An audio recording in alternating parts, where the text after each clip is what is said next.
सच्ची मेहनत। जी हाँ दोस्तों, ये एक प्रेरणादायी कहानी है। यदि आप अपने जीवन में मेहनत करते हुए बार बार डिमोटिवेट हो जाते हैं तो इस कहानी को एंड तक सुनना। शुरू करते हैं। सच्ची मेहनत। एक दिन गौतम बुद्ध अपने शिष्यों के साथ भ्रमण कर रहे थे। तभी एक शिष्य ने पूछा, सच्ची मेहनत की क्या परिभाषा है? क्या आप मेरी इस जिज्ञासा का समाधान करेंगे? बुद्ध ने कहा, अवश्य। तुम ये कथा सुनो, इससे स्वयं मेहनत की परिभाषा जान जाओगे। ये कहते हुए महात्मा गौतम बुद्ध ने एक कथा प्रारंभ की। एक गांव में एक किसान रहता था। उसकी थोड़ी सी खेतीबाड़ी थी। उससे उसे जो कुछ मिल जाता उसी से वह अपनी गृहस्थी गुजर बसर कर लेता था। कभी किसी के आगे हाथ नहीं फैलाता था। संयोग से उस किसान का एक बैल मर गया। बेचारा बड़ी परेशानी में पड़ गया। खेत को बोना जरूरी था, पर बोए कैसे? बैल तो एक ही रह गया था। उसने बहुत सोचने के पश्चात एक फैसला किया। हल के जुए में एक ओर बैल को जोता, दूसरी ओर अपनी पत्नी को जोता और फिर काम करने लगा। उसी समय वहां का राजा अपनी रानी के साथ रथ पर उधर से गुजरा।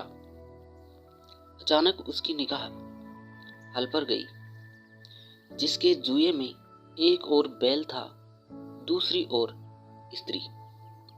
ये देखकर राजा को बड़ा आश्चर्य हुआ और दुख भी हुआ। उसने रथ को रुकवाया और किसान के पास जाकर पूछा, यह तुम क्या कर रहे हो? किसान ने कहा,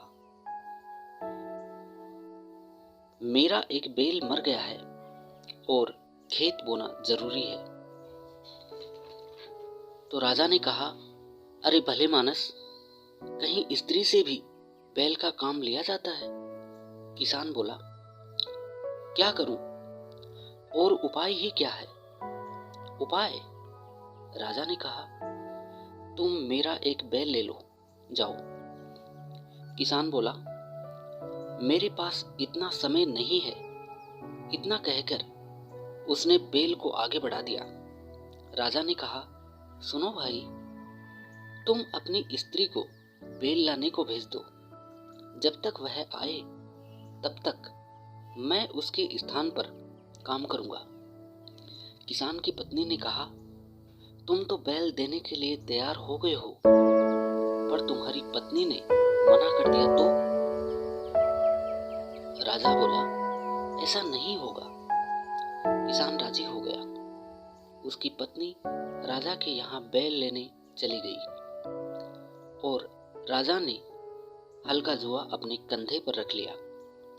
किसान की पत्नी ने जब रानी के पास जाकर राजा की बात कही तो वह बोली, बहना, एक बैल से कैसे काम चलेगा? तुम्हारा बैल कमजोर है, हमारा बैल मजबूत है। दोनों साथ काम नहीं कर सकेंगे। तुम हमारे दोनों बैलों को ले जाओ। स्त्री बड़ी लज्जित हुई। उसे तो डर था कि कहीं वह एक बैल भी देने से इनकार न कर दे। वहीं एक छोड़ दोनों बैलों को देने के लिए रानी तैयार थी। अब स्त्री बैल लेकर आई और पूरे खेत की बुआई हो गई। कुछ समय बाद फसल उगी। किसान ने देखा तो उसे अपनी आंखों पर विश्वास नहीं हुआ। सारे खेत में अनाज पैदा हुआ, लेकिन जितनी जमीन में राजा ने हल चलाया था और उसका पसीना गिरा था, उतनी जमीन में मोती उगे थे। यह करामात सच्ची मेहनत की थी। जहां राजा जनता की सेवा में अपना पसीना बहाता है, वहां ऐसा ही फल मिलता है। गौतम बुद्ध कथा समाप्त करते हुए बोले, कहो शिष्य, क्या अब भी तुम्हारी जिज्ञासा शांत नहीं हुई? शिष्य बोला, अवश्य प्रभु, मैं समझ गया हूं कि सच्ची मेहनत की परिभाषा क्या है। धन्यवाद दोस्तों। हमारे चैनल को सब्सक्राइब करना, लाइक करना, कमेंट करना।